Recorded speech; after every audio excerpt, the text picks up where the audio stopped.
Hello there, I am Kelli Bush, the new superintendent for Elizabethtown Independent Schools, and I am so excited today that I get to read to you one of my favorite stories, Ruby Finds a Worry.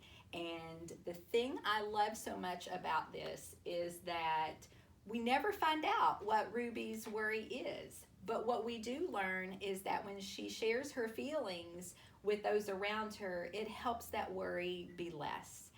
So I want to read this with you, share this with you, and I hope if you have worries, which many of us do right now, that this will help you to understand that if you share your worries and your feelings with others, that might help that with you. So Ruby Finds a Worry, and this is written by Tom Percival.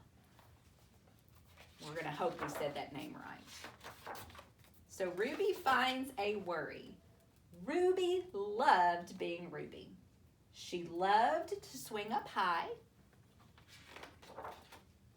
and she loved to explore wild, faraway places.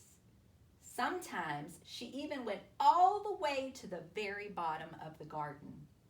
Ruby was perfectly happy until one day. She discovered a worry. It wasn't a very big worry. In fact, it was so small that at first Ruby hardly noticed it. But then the worry started to grow, and each day it got a little bigger. It just wouldn't leave her alone. It was there at breakfast, staring at her over the cereal box, and it was still there at night when she brushed her teeth. The funny thing was that no one else could see Ruby's worry, not even her teacher. So Ruby pretended that she couldn't see it either.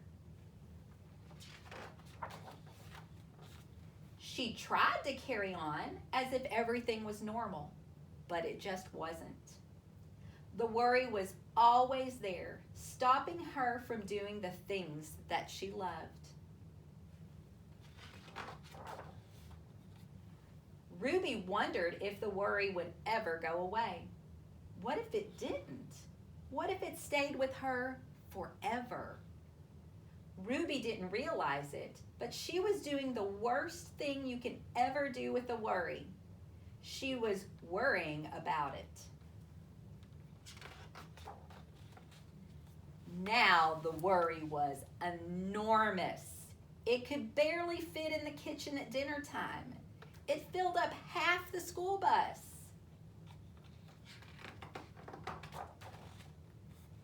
And it took up whole rows at the movie theater. The worry became the only thing that Ruby could think about, and it seemed like she would never feel happy again.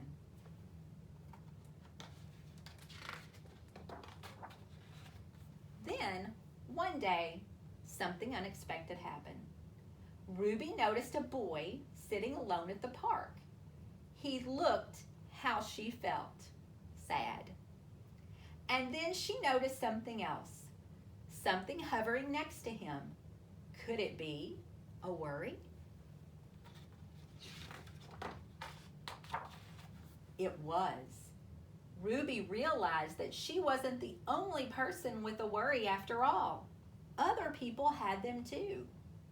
She asked the boy what was on his mind, and as he told her, the strangest thing happened. His worry began to shrink. Then Ruby did the best thing you can ever do if you have a worry. She talked about it. As the words tumbled out, Ruby's worry began to shrink until it was barely there at all. Soon, both of their worries were gone. Finally, Ruby felt like herself again. Of course, that wasn't the last time she ever had a worry. Everyone gets them from time to time. But now that she knew how to get rid of them, they never hung around for long.